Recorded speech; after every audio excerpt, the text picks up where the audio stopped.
கேரளாவில் நர்சிங் படித்த பெண் நிமிஷா. இவங்களை பற்றி நமக்கு ஒமான் நாட்டில் நமக்கு தெரியும். கடந்த 16ஆம் தேதி தூக்கு தண்டனை கொடுக்க இருந்தது. அப்பேற்பட்ட ஒரு நிமிஷாவுக்கு இப்போ தூக்கு தண்டனை வழங்கப்படவில்லை. தூக்கு தண்டனை ரத்து செய்யப்பட்டிருக்கிறது. மீண்டும் அதற்கு மேல நல்ல ஒரு விஷயங்கள் எல்லாம் இப்போ அடிப்படுது. அது எப்படி என்று நமக்கு இந்த வீடியோல நமக்கு பேச போறோம். வாங்க வீடியோக்குள்ள போலாம்.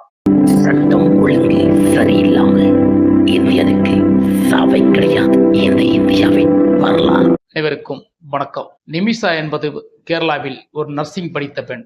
இவங்களை பற்றி நம்ம ஏற்கனவே சொல்லி இருக்கிறோம். இவங்களுடைய வாழ்க்கை என்ன, இவங்க நம்ம கேரளாவை பொறுத்த வரைக்கும் நர்சிங் படிச்சாச்சுன்னா எல்லாருக்குமே யுஎஸ் வெளிநாட்டுக்கு பார்ப்பாங்க. அதே போல ஒமான் நாட்டுக்கு இவங்க நர்சிங் வேலையாக செயல்பட முடிஞ்சாங்க. அங்கே ஒரு பார்ட்னர்ஷிப் கிடைச்சி ஒரு நர்சிங் பணியை தொடங்கினாங்க. அதிலே அவங்களுக்குள்ள சண்டை சச்சரவு கொஞ்சம் சில விஷயங்கள் எல்லாம் மாறுபட்டு போக தவறான விஷயங்கள் அதில் செயல்பட நிமிஷா சில விஷயங்கள் ஊசியில் மருந்து கொடுத்து கொஞ்சம் டோஸ் அதிகமாகி ஒருவரை கொன்றதாக ஒரு கேஸ் ஃபைலாகி சில வருடங்களுக்காக அந்த கேஸ் போய்கொண்டே இருக்கிறது. அதுக்கப்புறம் கடந்த 16ஆம் தேதி நிமிஷாவுக்கு தூக்கு தண்டனை வழங்கப்பட இருந்தது. அந்த தூக்கு தண்டனை திடீரென ரத்தானது.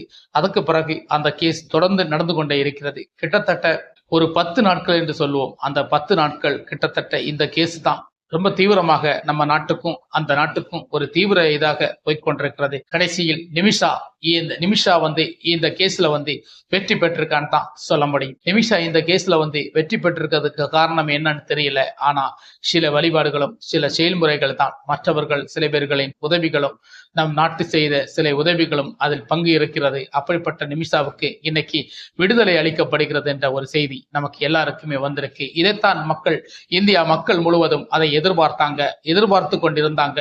இந்தியா மக்கள் முழுவதும் இந்த மாதிரி சில விஷயங்களை எதிர்பார்த்து கொண்டே இருப்பார்கள். அப்படி எதிர்பார்த்து கொண்டிருப்பதுதான் நமக்கு எல்லாமே நடக்கிறது. அப்படி எதிர்பார்த்து கொண்டிருந்த நம்பிக்கையாக இருந்த நிமிஷாவுக்கு விடுதலை வழங்கப்படுகிறது.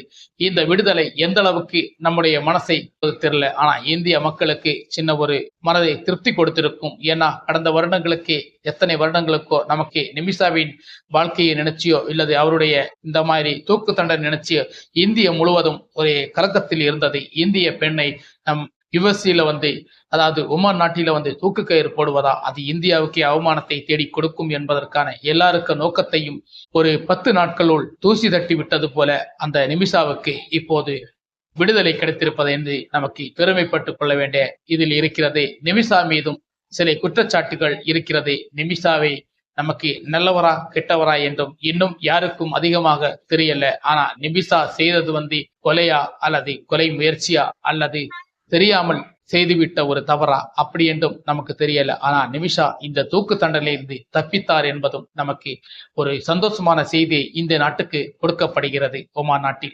நாட்டை பொறுத்த வரைக்கும் நமக்கு நிச்சயமாக ஒரு வாழ்த்துக்கள் சொல்ல வேண்டும். அவர்களுக்கு வணக்கங்கள் தெரிவிக்க வேண்டும், நன்றிகள் சொல்ல வேண்டும். ஏனென்றால் இப்பேற்பட்ட ஒரு கேஸ் வெளிநாட்டிலிருந்து முதல் முறையாகத்தான் இப்போது விடுதலை கிடைத்து வந்திருக்கிறது. அதுவும் சில போராட்டங்களுக்கு பிறகுதான் இந்த விடுதலை நிமிஷாவுக்கு கிடைச்சிருக்கிறது.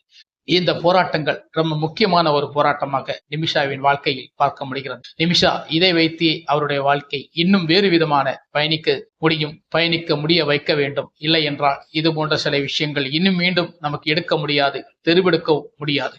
அப்பேற்பட்ட ஒரு சம்பவத்தில் இருந்துதான் நிமிஷாவை நமக்கு ஒமான் நாட்டிலிருந்து தூக்கி எடுத்திருக்கிறோம் என்று சொல்ல முடியும். இது இந்திய நாட்டுக்கும் ஒமான் நாட்டுக்கும் நன்றி கடன் பட்டிருக்கிறோம். அனைவருக்கும் வணக்கம். சட்டம் ஒழுங்கு சரியில்லாம இந்தியனுக்கு சாவை கிடையாது. இந்த இந்தியாவின்